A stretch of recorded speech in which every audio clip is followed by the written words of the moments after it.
छावा सिनेमामुळे दोन गोष्टी झाल्या। एक तर संभाजी राजांचा पराक्रम बघून आपल्या तरुणाईमध्ये एक नवीन उत्साह, नवीन आवेश निर्माण झाला।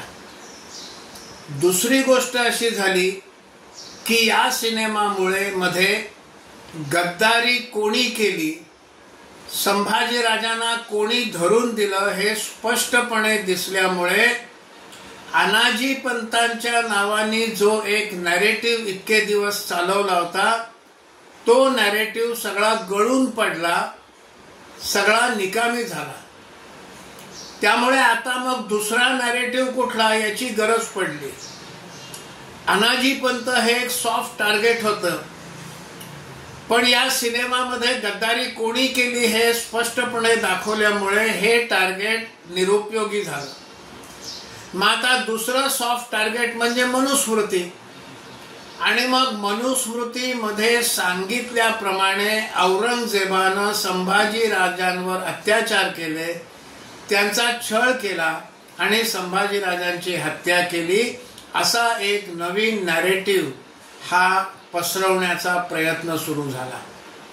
पण हे करत असतानाच इतिहासकार म्हणून घातलेला मुखवटा हा कोकाटे यांच्या चेहऱ्यावरनं गळून पडला।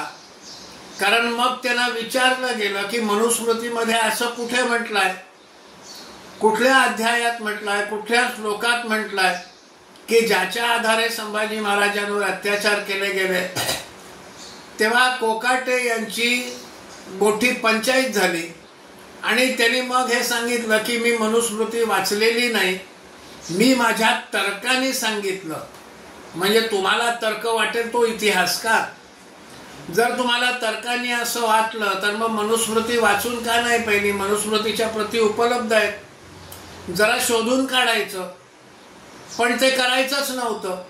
मनुस्मृतीला सॉफ्ट टार्गेट बनवून मनुस्मृतीमध्ये सांगितल्याप्रमाणे अत्याचार केले, अशा प्रकारचा नॅरेटिव्ह पसरायचा प्रयत्न केला, पण तो नॅरेटिव्ह देखील आता फसला आणि कोलमडून पडलाय।